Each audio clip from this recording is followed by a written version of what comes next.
Brain stroke ట్రీట్మెంట్స్లో ఎన్నో ఆధునికతలు చోటు చేసుకున్నా బ్రెయిన్ స్ట్రోక్ గురించి అవగాహన పెంపొందించుకుని గోల్డెన్ అవర్లో రెస్పాండ్ అవడం చాలా ముఖ్యం. బ్రెయిన్ స్ట్రోక్లో రకాలు ఉంటాయి, రకాన్ని బట్టి ట్రీట్మెంట్ ఆప్షన్స్ ఉంటూ ఉంటాయి.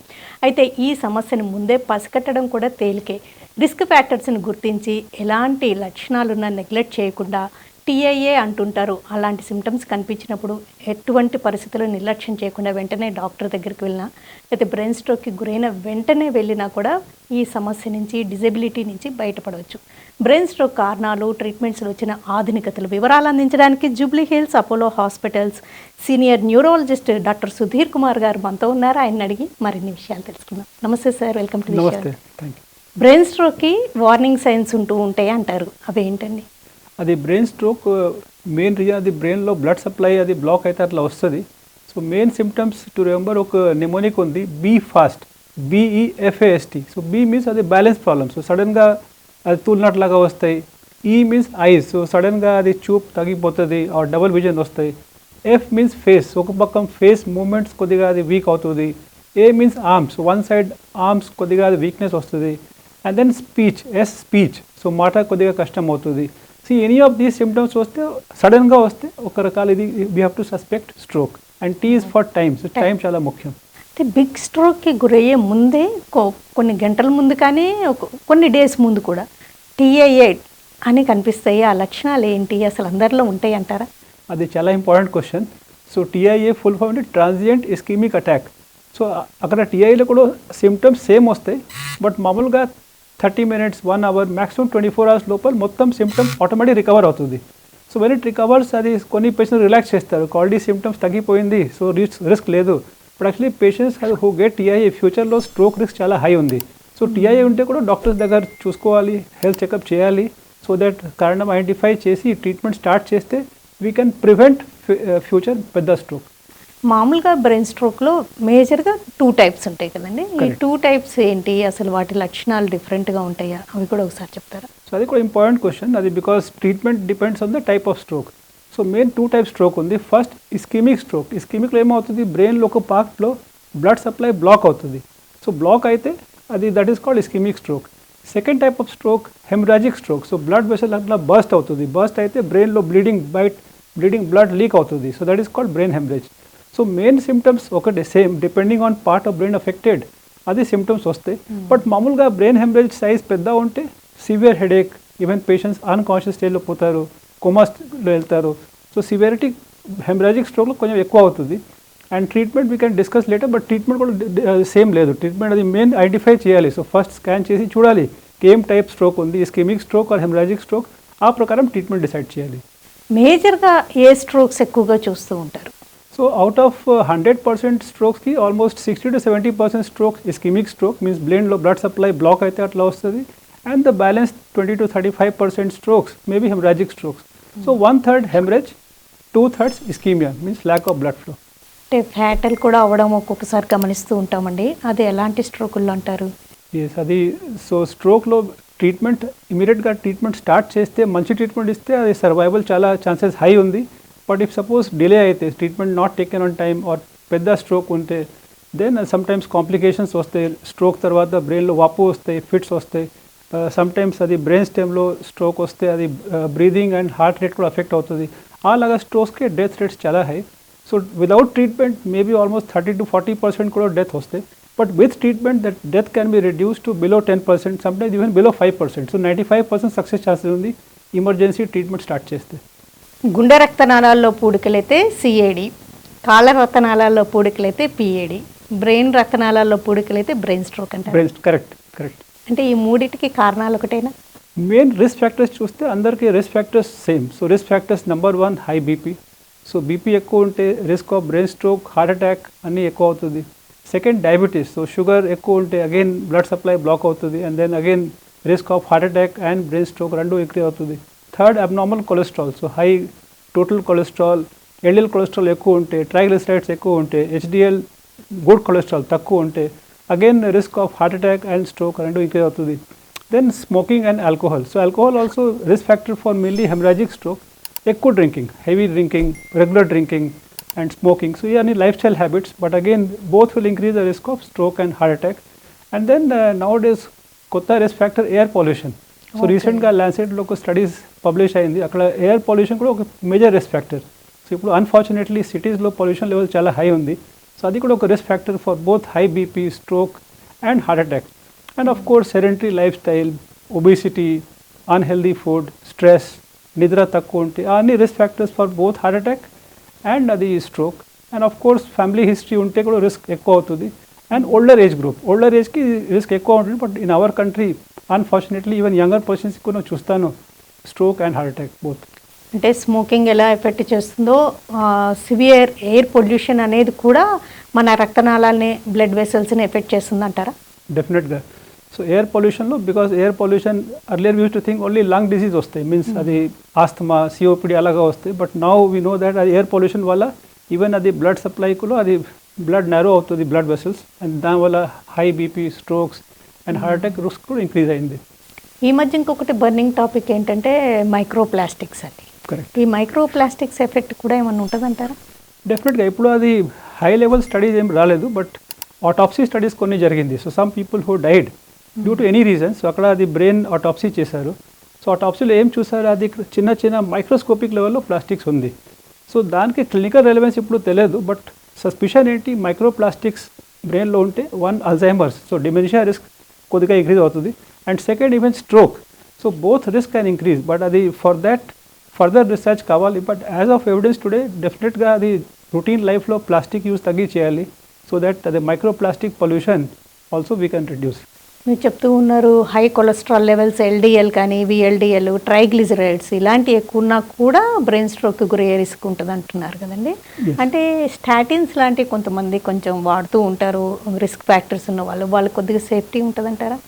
ఎస్, డెఫినెట్గా. సో అది హై కొలెస్ట్రాల్ ఉంటే అది first lifestyle modification try చేయాలి. సో లైఫ్ స్టైల్ మోడిఫికేషన్లో హెల్దీ డైట్ స్టార్ట్ చేయాలి. And then physical activity, so both combination aerobic activity like కొన్ని వాకింగ్ చేయాలి, రన్నింగ్ చేయాలి, or alternate days strength training చేయాలి. Good sleep, healthy diet, and also if overweight ఉంటే అది weight తగ్గించేయాలి. So with that also almost 50% పేషెంట్స్కి అది cholesterol levels reduce అవుతుంది. ఇఫ్ అన్నీ ట్రై చేసిన తర్వాత కూడా కొలెస్ట్రాల్ లెవెల్స్ హై ఉంటే దెన్ స్టాటిన్స్ స్టార్ట్ చేయాలి. So statins already tested for more than 40-50 years. సో అవసరం ఉంటే benefits are much more than the side effects. కొన్ని పబ్లిక్ అది ఏమవుతుంది, స్టాటిన్స్ వాళ్ళ కొద్దిగా రిస్క్ ఉంది, so they don't take. So doctors కొన్ని స్టడీలు ఏం చూసాను, లైక్ స్టాటిన్స్ యూజ్ చేస్తే డయాబెటీస్ రిస్క్ ఎక్కువ ఉంది. సమ్ టైమ్స్ అది న్యూరో సిమ్టమ్స్లో స్టాటిన్స్ వాడితే అది మసల్ ఏక్, బాడీ పెయిన్స్ అట్లా వస్తాయి. చాలా రేర్ కేసెస్కి అది అబ్డోమైలాసిస్ కూడా వస్తాయి. బట్ అన్ని side effects are known to doctors. So always benefits are many times more than the side effects. So doctors advice follow చేయాలి. If doctors advise statins, then any doubts ఉంటే clarify చేసి అది start చేయాలి. So statins, with statins we can prevent heart attacks, even stroke risk కూడా reduce అవుతుంది. మామూలుగా heart attack గురైన వాళ్ళు ఇంకా కేర్ తీసుకుంటూ ఉంటారు, మెడిసిన్స్, బ్లడ్ థిన్నర్స్, ఇవన్నీ స్టాటిన్స్, ఇవన్నీ కూడా ఇండైరెక్ట్గా బ్రెయిన్ స్ట్రోక్కి గురి కాకుండా కాపాడుతాయి అంటారు? డెఫినెట్గా. సో ఒక 2 types ఆఫ్ ప్రివెన్షన్ ఉంది. One primary prevention. Primary means ఒక పేషెంట్కి అది ఎప్పుడు స్ట్రోక్ రాలేదు అండ్ ప్రివెన్షన్ చేయాలి. సో ఆ కండిషన్స్కి బ్లడ్ థిన్నర్, స్టాటిన్స్ అట్లా ఏం అవసరం లేదు. బట్ సెకండరీ ప్రివెన్షన్, సో ఒకసారి already TIA, mini stroke or brain stroke వచ్చింది అండ్ సెకండ్ స్ట్రోక్ ప్రివెంట్ చేయాలి. సో ఆ పర్సన్స్కి ఇది life long blood thinners like aspirin, clopidogrel and statin అది మామూలుగా కంటిన్యూ చేయాలి. సో సెకండరీ ప్రివెన్షన్కి డెఫినెట్గా. And if somebody for heart problem గురించి ఆల్రెడీ అది స్టాటిన్స్ అండ్ ఆస్పిరిన్ అట్లా యూజ్ చేస్తారు, so that can definitely reduce the risk of stroke also. అది double benefit. మీరు చెప్తూ ఉన్నట్టుగా బ్రెయిన్ స్ట్రోక్ అంటే చాలామంది ఏమనుకుంటారంటే పక్షవాతం అనుకుంటారు, కానీ బ్రెయిన్లో అటాక్ అయిన ఏరియాని బట్టి సిమ్టమ్స్ ఏర్పడే, అది ఇస్కిమిక్ అయినా హెమరాజిక్ అయినా ఉంటాయి కదండి. డెఫినెట్గా. అయితే వీటికి ట్రీట్మెంట్ ప్రోటోకాల్ ఎలా ఉంటుంది, గోల్డెన్ అవర్ రెండింటికి ఎలా ఉంటుంది అంటారు? ఎస్, అది చాలా ఇంపార్టెంట్. బికాస్ బ్రెయిన్ స్ట్రోక్కి ట్రీట్మెంట్స్ ఉంది, బట్ ఆ ట్రీట్మెంట్ అన్ని time bound. So starting 3 to 4 hours అది స్పెసిఫిక్ ఇంజెక్షన్స్ ఉంది. బికాస్ బ్రెయిన్ స్ట్రోక్లో ఒక టైప్ స్ట్రోక్లో, ఇస్కిమిక్ స్ట్రోక్లో అది clot will come to brain, అది బ్లడ్ సప్లై బ్లాక్ చేస్తారు. సో ఆ క్లాట్కి డిజాల్వ్ చేయాలి. ఆ డిజాల్వేషన్ అది గురించి అది టైమింగ్ ఓన్లీ 4.5 hours వరకు ఉంది. Even in that 4.5 hours as early as possible, because ప్రతి మినిట్కి మిలియన్స్ ఆఫ్ బ్రెయిన్ నర్వ్స్ అది దే డై. సో తొందరగా చేస్తే, ట్రీట్మెంట్ స్టార్ట్ చేస్తే అది బెనిఫిట్ చాలా ఎక్కువ అవుతుంది. సో ఇన్ దాట్ 4.5 hours వరకు ఇంట్రావీనస్ వెయిన్లో ఒక ఇంజెక్షన్స్ ఇస్తే క్లాట్ డిజాల్వ్ అవుతుంది. ఈవెన్ ఇఫ్ క్రాస్ 4.5 hours తర్వాత కూడా అది కొన్ని స్పెసిఫిక్ ప్రొసీజర్స్ ఉంది. Like what we call mechanical thrombectomies. అట్లా అది వైర్ పెట్టి యాంజియో క్యాత్ ల్యాబ్లో అని బ్రెయిన్లో అది ఆర్టరీలో క్లాట్ ఐడెంటిఫై చేసి అక్కడ అది సక్అవుట్ చేస్తారు. That is the mechanical device process. అక్కడ కూడా టైం లిమిట్ ఉంది, మ్యాక్సిమం 24 hours. ఇప్పుడు అక్కడ కూడా తొందరగా అది ట్రీట్మెంట్స్ చేస్తే you can save more number of brain nerves. అది సో ముఖ్యం. సో టైం చాలా important. As early as possible go to hospital. And అది అన్ని hospital, in our hospital also అది అన్ని ఫెసిలిటీస్ ఉంది. సో తొందరగా అది ఫస్ట్ సిటీ స్కాన్ చేయాలి. వితౌట్ సిటీ స్కాన్ అది treatment we cannot decide, because haemorrhagic స్ట్రోక్లో ఈ treatment is not possible. So ischaemic స్ట్రోక్లో 4.5 hours లోపల ఇంజెక్షన్స్ ఇచ్చి అది క్లాట్ డిజాల్వ్ చేసుకోవచ్చు. From 4.5 hours to up to 24 hours procedure ద్వారా క్లాట్ సక్అవుట్ చేసుకోవచ్చు. మేజర్ సర్జరీస్ అయిన తర్వాత కానీ లేకపోతే డీవీటీ లాంటి సమస్యలలో ఒక్కొక్కసారి బ్రెయిన్ స్ట్రోక్కి గురయ్యే రిస్క్ ఉంటుంది అంటారు. అంటే ఈ క్లాట్ వల్లనే అంటారా? అది మేజర్ స్ట్రోక్ తర్వాత డీవీటీ మామూలుగా అది కాల్ వెయిన్స్లో అది క్లాట్ ఫామ్ అవుతుంది, because legs are not moving. Bed rest టైంలో అది same clotting can travel to lungs. So లంగ్స్లో పోతే it is called pulmonary embolism. So మామూలుగా ఆ ప్రాబ్లం వల్ల బ్రెయిన్ స్ట్రోక్ రాదు, బట్ ఎస్ అది కాల్లో clotting plus pulmonary embolism. So అది లంగ్స్లో క్లాట్ ఫామ్ అయితే అది చాలా risky, because even life threatening also. So మామూలుగా అది డాక్టర్స్ పోస్ట్ ఆపరేషన్ పీరియడ్లో కొన్ని మెడిసిన్స్ ఇస్తారు to reduce the risk of అది క్లాటింగ్, కాల్ క్లాటింగ్కి అండ్ లంగ్స్ క్లాటింగ్కి. బ్రెయిన్ స్ట్రోక్కి గురైన వెంటనే మీరు చెప్పినట్టుగా అంటే ఇస్కెమిక్, హెమరాజిక్. ఇస్కెమిక్ అయితే 4.5 hours మీరు మెకానికల్ థ్రాంబెక్టమీ అవసరమైతే చేయగలరు. అది సపోజ్ పెద్ద వెసల్ అది సిటీ స్కాన్లో ఒక సిటీ యాంజియోగ్రామ్ కూడా చేస్తాను. సపోజ్ యాంజియోగ్రామ్లో బ్లాకేజ్ ఉంటే ఈవెన్ 4.5 hours లోపల కూడా అది ప్రొసీజర్ చేసుకోవచ్చు. బట్ ఇన్ అన్ని కేసెస్లో అది ఫస్ట్ 4.5 hours ఇంజెక్షన్స్ డెఫినెట్గా ఇవ్వాలి. అడిషనల్ పెద్ద ఆర్టరీ బ్లాకేజ్ ఉంటే ఆ ప్రొసీజర్ చేసి క్లాట్కి సక్అవుట్ చేసుకోవాలి. హెమరాజిక్ అయితే ట్రీట్మెంట్ ఆప్షన్స్ ఎలా ఉంటాయి? అది చాలా important question, because haemorrhagic stroke most often అది రిస్క్ ఫ్యాక్టర్స్ ఏంటి? High BP. సో నెంబర్ 1 అది హై బీపీకి అది కంట్రోల్ చేయాలి. సో ఈ హెమరాజిక్ స్ట్రోక్లో బీపీ తొందరగా తగ్గించేయాలి. సో సపోజ్ మామూలుగా 200, 140 అలాగా బీపీ ఉంటే within first few hours it self అది కంట్రోల్ చేసి, and our target is 130/80. So maximum అది ఫ్యూ అవర్స్కి అది బీపీ కంట్రోల్ చేయాలి. సెకండ్ ఏమవుతుంది, బ్రెయిన్లో వాపు అవుతుంది బ్లీడింగ్ వల్ల. సో వాపు తగ్గడం కోసం అది కొన్ని ఇంజెక్షన్స్ ఉంది, ఆ ఇంజెక్షన్ స్టార్ట్ చేసి బ్రెయిన్ వాపు తగ్గించేయాలి. అండ్ థర్డ్ అది సర్జరీ. సో సపోజ్ బ్లీడింగ్ చాలా పెద్ద సైజ్ ఉంటే అది neuro surgeons they will see, and then emergency surgery కూడా చేసుకోవచ్చు.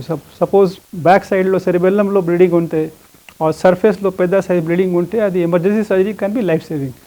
ఆపరేషన్ చేసి అంటే బ్లీడింగ్ అనేది తీసేయడం అలా జరుగుతుందా? ఎగ్జాక్ట్లీ. సో అది బ్యాక్ సైడ్లో ఇక్కడ ఉంటే అది బోన్ రిమూవ్ చేస్తారు. సో బికాస్ బ్లడ్ ఉంటే అది blood will put pressure on the normal brain tissue. So already bleeding area brain damage అయింది, and if you leave the brain there then normal brain tissue కూడా damage అవుతుంది.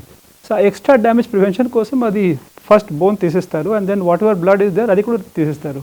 కొంతమంది brain స్ట్రోక్కి గురైన normal life lead చేసే వాళ్ళని చూస్తున్నాం, కొంతమందినేమో డిజబిలిటీకి గురైన వాళ్ళని చూస్తుంటాం, కొంతమంది ఫ్యాట్ అవ్వడం. అంటే వాళ్ళు ఎంత క్విక్గా రెస్పాండ్ అయ్యారో అన్న దాని మీద డిపెండ్ అయి ఉంటుందా, ఎంత బిగ్ స్ట్రోక్ అన్న దాని మీద డిపెండ్ అయి ఉంటుందా? అది very important question. So number 1 అది స్ట్రోక్ సైజ్ ఎంత ఉంటుంది. సో పెద్ద సైజ్ స్ట్రోక్ ఉంటే అది డిసబిలిటీ కూడా ఎక్కువ అవుతుంది, అండ్ రికవరీ కోసం చాలా ఎక్కువ టైం పడుతుంది. సెకండ్, ఏం ఏరియా అఫెక్ట్ అయింది. సో కొన్ని ఏరియా బ్రెయిన్లో క్రిటికల్ ఉంది, ఆ క్రిటికల్ పార్ట్లో బ్రెయిన్ స్ట్రోక్ ఉంటే అది మాట పోతుంది, అది పక్షపాతం వస్తాయి. సో అది కొన్ని పార్ట్లో అంత ఇంపార్టెంట్ ఫంక్షన్స్ లేదు, సో ఆ పార్ట్కి క్లాట్ ఉంటే అది డిసెబిలిటీ అంత రాదు. థర్డ్ అది treatment. So patients who get thrombolysis అది క్లాట్ డిజాల్వింగ్ కోసం ట్రీట్మెంట్ ఆర్ థ్రాంబెక్టమీ అలాగా పేషెంట్స్కి అది 90 days తర్వాత అది రికవరీ ఛాన్సెస్ చాలా ఎక్కువ ఉంది. అండ్ సమ్టైమ్స్ అది what we call physiotherapy rehabilitation.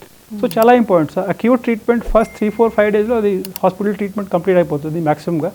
ఆ తర్వాత కూడా రీహాబిలిటేషన్ ఫిజియోథెరపీ చాలా important. So patients who get exercise, motivation, positivity, family support అన్నీ వస్తే డెఫినెట్గా అది రికవరీ ఫాస్ట్ అవుతుంది. ఈ రీహాబిలిటేషన్ అనేది కూడా ఎంత క్విక్గా మొదలు పెడితే అంతే, కానీ ఒక ఫ్యూ మంత్స్ బ్యాక్ వచ్చిన స్ట్రోక్కి కానీ అట్లాంటి వాటికి ఏమి హెల్ప్ అవ్వదంటారా? అది మ్యాక్సిమంగా అర్లీ రిహాబ్ స్టార్ట్ చేస్తే రికవరీ ఛాన్సెస్ ఎక్కువ ఉంది. సో ఇన్ అవర్ హాస్పిటల్ ఏం చేస్తాను, అది ఈవెన్ Day 1లో కూడా ఐసీయూలో స్టేజ్లో కూడా అది ఫిజియోథెరపీస్ వచ్చి అది ట్రీట్మెంట్ స్టార్ట్ చేస్తారు. So as early as possible ICU stage నుంచి వార్డ్ స్టేజ్ నుంచి అది స్టార్ట్ చేయాలి. అండ్ ఈవెన్ డిశ్చార్జ్ తర్వాత కూడా some patients go home. So compare to those patients అది రిహాబ్లో అది అడ్మిట్ చేసి ట్రీట్మెంట్ చేసిన ఆ పేషెంట్స్కి రికవరీ ఛాన్స్ ఎక్కువ అవుతుంది. అండ్ డెఫినెట్గా అది బట్ సపోజ్ సంబడి మిస్డ్ అని రిహాబ్ మిస్ అయింది, ఈవెన్ లేట్ స్టేజ్లో కూడా రిహాబిలిటేషన్ ఫిజియోథెరపీ స్టార్ట్ చేస్తే కొన్ని రికవరీ ఛాన్సెస్ ఉంది. రీహాబ్‌లో కూడా అంటే మరీ ముఖ్యంగా బ్రెయిన్ స్ట్రోక్‌కి చాలా ఇంపార్టెంట్ రోల్ ప్లే చేస్తుంటది కదండీ రీహాబిలిటేషన్. రీహాబ్‌లో కూడా ఏమన్నా కొత్తదనాలు చోటు చేసుకున్నాయా? డెఫినెట్గా రీహాబ్లో అది it is not only some patients ఫీల్కి అది చేతి కాలుకి అట్లా ఇలాగా మూవ్ చేయాలి అదే అంతే rehab. That is not rehab. Nowadays rehab చాలా అడ్వాన్స్డ్ అయింది. So now we have use of robots, పెద్ద అడ్వాన్స్డ్ మషీన్స్ కూడా వచ్చింది. So and then depending on the patients అది సిమ్టమ్స్ ఎంత వీక్నెస్ ఉంది, ఏం పార్ట్ ఎఫెక్ట్ అయింది, సో హ్యాండ్ ఫంక్షన్స్కి, ఫింగర్ మూవ్మెంట్స్కి, సో చాలా స్పెసిఫిక్ టెక్నిక్స్ కూడా వచ్చింది. So it is much more than it's if somebody coming to say doctors అది ఎందుకు అడ్మిట్ చేయాలి, అది ఇంట్లో ఫిజియోథెరపిస్ట్ వస్తారు, అదే enough. That is not enough. ఇంట్లో ఏం చేస్తారు, అక్కడ జస్ట్ హ్యాండ్స్ లెగ్స్ మూవ్మెంట్ చేస్తారు, ఎక్సర్సైజ్ చేస్తారు. అది ఓన్లీ 20 to 30, అది కూడా ఇంపార్టెంట్, బట్ అది 20 to 30%. బట్ సెంటర్లో చూస్తే అది అడ్వాన్స్డ్ మషిన్ ద్వారా, టెక్నాలజీ ద్వారా, రోబోట్ ద్వారా అన్నీ చేస్తే అది ఛాన్సెస్ ఆఫ్ రికవరీ చాలా ఫాస్ట్. బ్రెయిన్ స్ట్రోక్‌కి, ఫిట్స్‌కి, బ్రెయిన్‌లో ట్యూమర్స్‌కి లేదా మైగ్రేన్ హెడేక్స్‌కి వీటికి ఏమన్నా కొరిలేషన్ ఉండే రిస్క్ ఉంటుందా? కొన్ని రిలేషన్స్ ఉంది. సో అది ఒకసారి అది బ్రెయిన్ స్ట్రోక్ హీల్ అయితే ఈవెన్ అక్యూట్ స్టేజ్లో సమ్టైమ్స్ బికాజ్ బ్రెయిన్ టిష్యూ కొద్దిగా డ్యామేజ్ అయింది అండ్ డ్యామేజ్ బ్రెయిన్ టిష్యూ వల్ల కూడా ఫిట్స్ రావచ్చు. So this a condition call post stroke epilepsy. So ఇది స్పెషలీ అది 40, 45, 50 తర్వాత కొన్ని కొత్త పేషెంట్స్ కూడా ఎపిలెప్సీ గురించి వస్తారు. So that could be post stroke epilepsy. Migraine stroke తర్వాత మైగ్రేన్ అంత కామన్ లేదు, బట్ కొన్ని స్టడీలు ఏం చూసాను, those who have lifelong migraine, severe migraine, so కొద్దిగా స్ట్రోక్ రిస్క్ ఫ్యాక్టర్స్ ఉంటే అది they have a higher chance of stroke. So compared general population migraine పర్సన్స్కి కొద్దిగా స్ట్రోక్ రిస్క్ ఎక్కువ ఉంది, బట్ నాట్ మచ్ కోరిలేషన్. యూజువల్గా మేల్లో ఎక్కువగా చూస్తారా, ఫీమేల్స్లో ఎక్కువగా చూస్తారా బ్రెయిన్? అది కూడా important question. So before menopause విమెన్కి అది ప్రొటెక్షన్ వస్తుంది. So because of oestrogen hormones వల్ల ఆ స్ట్రోక్ అంతా కామన్ లేదు. సో డెఫినెట్గా బిలో 50 అది ఏజ్ గ్రూప్కి మేల్స్కి అది డెఫినెట్గా ఎక్కువ వస్తుంది. But after 50 years because menopause తర్వాత ఆ ప్రొటెక్షన్స్ లేదు, సో దెన్ ఆల్మోస్ట్ ఈక్వల్ అవుతుంది depending on the risk factors. So ఆ తర్వాత risk factors same. Stroke young అనే మాట ఈ మధ్య ఎక్కువగా వింటున్నామండి. అంటే వాళ్ళలో ఎలాంటి రిస్క్ ఫ్యాక్టర్స్ ఉంటున్నాయి, అంటే ఏ ఏజ్ గ్రూప్ వరకు అట్లా మీరు పరిగణిస్తూ ఉంటారు? అది వెరీ ఇంపార్టెంట్. సో మామూలుగా అది 20 years బ్యాక్ అవర్ బుక్స్లో ఏం వీ స్టడీడ్ దట్ అది స్ట్రోక్ ఓల్డ్ ఏజ్ పర్సన్స్కి వస్తాయి. బట్ ఆల్రెడీ ఇప్పుడు చూస్తాను అది 10 years ముందే ఇన్ 50s పేషెంట్స్ వచ్చారు. Nowadays even 30 years old, 40 year old patients కూడా స్ట్రోక్ వల్ల వస్తారు. సో యంగ్ పేషెంట్స్ కూడా they are not immune to stroke, they are getting stroke. Main reasons same reasons. అది ఇప్పుడు అది లైఫ్ స్టైల్ కొద్దిగా change అయింది. సో సెడెంటరీ లైఫ్ స్టైల్ ఎక్కువ అయింది, అన్ని జాబ్, సిట్టింగ్ జాబ్ ఉంది, డెస్క్ జాబ్ ఉంది. అది ఇంట్లో వచ్చిన తర్వాత కూడా అది సోషల్ మీడియా బ్రౌజింగ్ చేయాలి, సో అగైన్ సిట్టింగ్ ఎక్కువ అయింది. And plus availability of food, unhealthy food habits కూడా ఇంక్రీజ్ అయింది. నౌ డేస్ అది జస్ట్ ఫోన్లో ఆర్డర్ చేసి అది ఫుడ్ ఇంట్లో వస్తాయి. సో అది over eating, high calorie, high carb stuff కొంచెం ఎక్కువ అయింది. Plus stress factors. Now days అన్ని యంగ్ జనరేషన్స్కి అన్నీ ఫాస్ట్ క్విక్గా కావాలి, తొందరగా అది గుడ్ హౌస్ కావాలి, గుడ్ కార్ కావాలి. సో ఈఎంఐ స్ట్రెస్ ఉంది. And then any job loss వస్తే, శాలరీ తక్కువ ఉంటే అది ఫైనాన్షియల్ స్ట్రెస్ వస్తాయి. సో స్ట్రెస్ లెవెల్స్ కూడా చాలా హై ఉంది. సో బికాస్ ఆఫ్ దాట్ ఎప్పుడు ఆల్మోస్ట్ 15-20 years ముందే స్ట్రోక్ వస్తుంది. So now days we don't feel surprised. అది 40 year old పర్సన్ స్ట్రోక్ వల్ల వస్తే we don't feel surprised. But ముందు అలాగా సిచ్యువేషన్ లేదు. ముందు మ్యాక్సిమం 85 to 90% అది స్ట్రోక్ ఇన్ ఓల్డర్ పర్సన్స్. ఇప్పుడు యంగ్ పీపుల్ కూడా అఫెక్ట్ అవుతుంది. అంటే ఉమెన్లో కూడా సరే ప్రొటెక్షన్ ఉన్న ఈ మధ్య హార్ట్ అటాక్స్ చూస్తున్నామండి. ఒకప్పుడు మెనోపాస్ దశ అనేవాళ్ళు, కానీ ఈ మధ్య యంగ్ ఉమెన్లో కూడా అట్లనే బ్రెయిన్ స్ట్రోక్స్ కూడా యంగ్ ఉమెన్లో రావడం చూస్తున్నారు. ఎస్ డెఫినెట్గా. బికాస్ ఈ అదర్ రిస్క్ ఫ్యాక్టర్స్ కూడా సేమ్ ఉంది. ఈవెన్ విమెన్లో కూడా అది అన్హెల్దీ లైఫ్ స్టైల్ ఇంక్రీజ్ అయింది. అన్ని many women they do jobs, జాబ్లో సెడెంటరీ లైఫ్ స్టైల్ ఉంది. ప్లస్ అది availability of unhealthy food and unfortunately equality వాళ్ళ women also they started smoking and drinking. So డెఫినెట్గా రిస్క్ ఫ్యాక్టర్స్ విమెన్లో కూడా అది కొద్దిగా ఇంక్రీజ్ అయింది. So we are seeing younger women also with stroke. Medicines అవి లైఫ్ లాంగ్ కంటిన్యూ చేయాలా అనే క్వశ్చన్ మిమ్మల్ని ఎక్కువ అడుగుతారు. అంటే నార్మల్గా అయిపోయాం కదా, అయినా ఇంకా మెడిసిన్స్ వాడాలా అని. అది చాలా ఇంపార్టెంట్ క్వశ్చన్. సో ఒకసారి అది స్ట్రోక్ వస్తే అది ఫ్యూచర్లో కూడా స్ట్రోక్ రిస్క్ చాలా హై ఉంది. సో స్ట్రోక్ రిస్క్ 0 లేదు. So that is called recurrent stroke. So second stroke prevention కోసం మెడిసిన్స్ కంటిన్యూ చేయాలి. So 1 blood thinner plus statin మామూలుగా ఈ 2 tablets లైఫ్ లాంగ్ కంటిన్యూ చేయాలి. అండ్ రిస్క్ ఫ్యాక్టర్స్కి, సో అది సపోజ్ పేషెంట్స్కి హై బీపీ ఉంది, సో బీపీ తగ్గడం కోసం మెడిసిన్స్ కంటిన్యూ చేయాలి. డయాబెటీస్, షుగర్ హై ఉంటే అది డయాబెటీస్ మెడిసిన్స్ కంటిన్యూ చేయాలి. సో అట్లీస్ట్ ఈ రిస్క్ ఫ్యాక్టర్స్ కూడా అది షుగర్ బీపీకి లైఫ్ లాంగ్ కంటిన్యూ చేయాలి. Plus 2 tablets for secondary stroke prevention అది కూడా కంటిన్యూ చేయాలి. సో నార్మల్ ఉంటే కూడా సెకండ్ స్ట్రోక్ ప్రివెన్షన్ కోసం ఈ మెడిసిన్స్ కంటిన్యూ చేయాలి. ఒక్కోసారి బ్రెయిన్లో స్టెంట్స్ అని వింటుంటామండి. స్టెంట్స్ పెట్టే సందర్భాలు ఏంటి? ఎస్ అది కూడా ఇంపార్టెంట్. సో మెయిన్ అది ఆర్టరీ ఉంది కెరోటిడ్ ఆర్టరీ ఫ్రంట్లో. సో కెరోటిడ్ ఆర్టరీ లోపల పోతే అది supplies blood to the front 2/3 of the brain. So ఈ కరోటిడ్లో బ్లాకేజ్, చిన్న బ్లాకేజ్ ఉంటే మెడిసిన్ ద్వారా ప్రొటెక్షన్ వస్తాయి మీన్స్. బట్ సపోజ్ అది బ్లాకేజ్ చాలా ఎక్కువ ఉంటే, మోర్ దెన్ 70% కరోటిడ్ బ్లాకేజ్ ఉంటే ఇక్కడ కూడా స్టెంట్ పెట్టాలి. అది చాలా simple procedure. And but so 70% ఎక్కువ బ్లాకేజ్ ఉంటే అది మెడిసిన్ ద్వారా ప్రొటెక్షన్ మొత్తం ప్రొటెక్షన్ రాదు. సో ఆ పేషెంట్స్కి స్టెంటింగ్ కూడా చేయాలి. మామూలుగా హార్ట్ కేర్కి చెకప్స్, స్క్రీనింగ్ టెస్ట్లు ఉన్నాయి. అలాగే బ్రెయిన్ కేర్కి ఏమైనా స్క్రీనింగ్ టెస్ట్లు ఉన్నాయా? అన్ఫార్చునేట్లీ అది మాస్టర్ హెల్త్ చెకప్లో బ్రెయిన్ సైడ్ నుంచి టెస్టింగ్ ఏమీ లేదు. సో బట్ మామూలుగా risk factors for heart attack and brain ఒకటే. సో అది చెకప్లో sugar, BP, cholesterol, one more risk factor homocysteine, అది అన్నీ చెక్ చేయాలి. సో అది main common risk factors. And suppose ఈ రిస్క్ ఫ్యాక్టర్స్ ఎక్కువ ఉంటే carotid Doppler is non invasive. So family history ఉంటే ఇవన్నీ సో దెన్ ఆ పర్సన్స్కి కరోటిడ్ డాప్లర్ కూడా చేసుకోవచ్చు.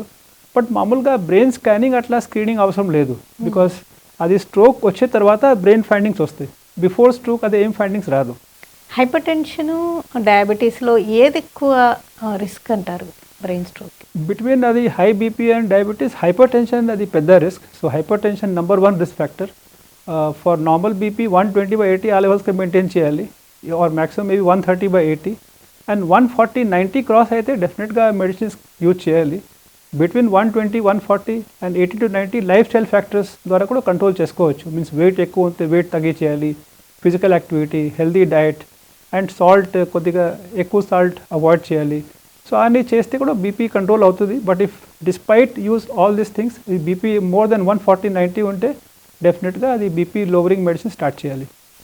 అంటే మామూలుగా యూజువల్గా 140/90, 150/90 ఇలాంటివి చాలా కామన్గా చూస్తుంటామండి. మరీ హై ఉంటేనే రిస్కా, ఇలా ఉన్నా కూడా రిస్క్ అంటారా? అది depends on the level. So చాలా హై ఉంటే ఎక్కువ రిస్క్. ఈవెన్ 140/90 ఉంటే రిస్క్ 0 లేదు. సో 12 to 15% ఎక్కువ రిస్క్ ఉంది కంపేర్ టు దోస్ హ్యావింగ్ 120/80.